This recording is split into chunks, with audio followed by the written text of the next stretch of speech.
امام نووی علیہ رحمہ اس حدیث کے تحت، یہ صحیح مسلم کی حدیث ہے جو میں نے پیش کی، اس حدیث کے تحت نقل فرماتے ہیں فی ان الدعاء یصل ثوابہ الی المیت وکذالک الصدقہ، اس سے ثابت ہوتا ہے کہ دعا میت تک پہنچتی ہے اور صدقہ بھی میت تک پہنچتا ہے۔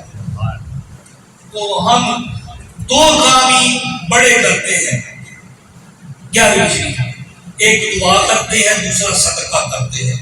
تو پتہ چل کس کے لیے کرتے ہیں؟ حضور سیدنا غوث الاعظم سیدنا عبد القادر جیلانی شہباز لامکانی کے لیے ہم یہ صدقہ بھی کرتے ہیں اور کیا کرتے ہیں؟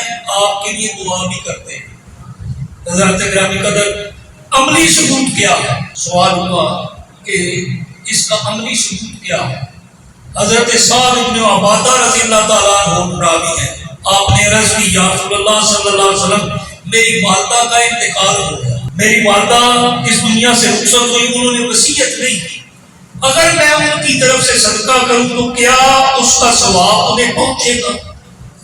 سرکار کی بارگاہ میں عرض کی، صحیح بخاری حدیث نمبر 2760 2760 بخاری شریف کی روایت ہے، حضرت سعد بن معاذ رضی اللہ سعد بن عبادہ رضی اللہ تعالیٰ، آپ سعد بن معاذ کی بھی روایت ہے، وہ علیحدہ ہے، وہ علیحدہ ہے، وہ روایت علیحدہ ہے، سعد بن عبادہ کی روایت علیحدہ ہے۔ آپ فرماتے ہیں آپ نے عرض کی یا رسول اللہ میری ماں فوت ہو گئی اور اس نے وصیت نہیں کی، اگر میں ان کی طرف سے صدقہ کروں تو کیا صدقہ ان تک پہنچے گا؟ سرکار نے فرمایا ہاں تیرا صدقہ ان تک پہنچے گا۔ سبحان اللہ۔